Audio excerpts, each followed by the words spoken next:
लग्नानंतर होईलच प्रेम या मालिकेच्या नवीन प्रोमोत आपण बघणार आहोत की आता इकडे पार्थ ऑफिसमधनं बाहेर येतो तर त्याच्या गाडीचं टायर पंक्चर झालेलं असतं. त्यामुळे तो एक रिक्षा थांबवतो आणि रिक्षामध्ये काव्या बसलेली असते. तेव्हा तो म्हणतो, तुम्ही इथे?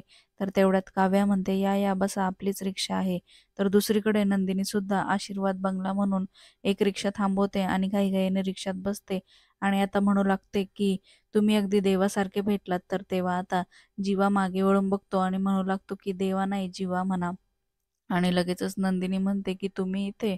आणि असं म्हणून आता जीवा आणि काव्या यांचे प्रयत्न सुरूच असता पार्थने नंदिनीला मनवण्याचे. परंतु आता पार्थने नंदिनी काव्या आणि जीवाचं म्हणणं ऐकून घेतील का, त्यांचा राग सोडून आपला डिवोर्सचा निर्णय मागे घेतील का, हे येणाऱ्या भागांमध्ये आपल्याला बघायला मिळणार आहे.